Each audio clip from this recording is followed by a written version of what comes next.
তো গাইস দেখা যাচ্ছে সেমিফাইনালের জোড়া আসতেছে আলামিন এবং আলিবাবা নাও।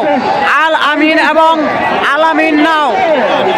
আল আমিন এবং আলিবাবা উত্তর দিকে আছে আল আমিন নাও, দক্ষিণ দিকে আছে আল আমিন নাও। দেখা যাচ্ছে দুই নায়ের মাঝে কিন্তু অনেক লড়াই হচ্ছে, অনেক হাড্ডাহাড্ডি হচ্ছে গাইস। দেখুন খুবই কন্টেস্ট হচ্ছে আজকে চাম্পুপাড়ার ফাইনাল খেলায়। সেমিফাইনাল খেলায় কিন্তু আলিবাবা এবং আল আমিন নাও, আল আমিন ভার্সেস আলিবাবা নাও। আলিবাবা কিন্তু দক্ষিণ পাড়া আছে এবং আল আমিন নাও উত্তর পাড়ার দিকে আছে। দেখা যাক কোন নাও আগে আসে।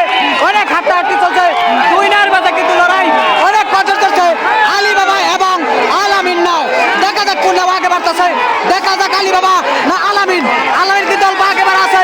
দেখা যাক দুটাই কিন্তু অনেক আগে বাড়া। আলামিন নাও কিন্তু অল্প জুললে বিজয় হয়ে গেল, আলিবাবা নাও কিন্তু অল্প জুললে পরাজয় হয়ে গেল। তো গাইস বাইশটা কিন্তু অনেক হাড্ডাহাড্ডি অনেক কট্টাকটি হয়েছে। তো দ্বিতীয় রাউন্ডে যাবে এরা, দেখা যাক কে বিজয় হয় কে পরাজয় হয়। তারপরে আপনারা ফাইনাল খেলা দেখতে পারবেন। আমার বেস্টটা ফাইনাল খেলা দেখার জন্য ফলো করে দেবেন এবং ইউটিউব চ্যানেলটা সাবস্ক্রাইব করে দেবেন। খুবই দুই নামের মাঝে কিন্তু লড়াই হয়ে গেল, বাঘের বাচ্চা বাঘ, তাদের মাঝে কিন্তু অনেক সুন্দর লড়াই হয়েছে।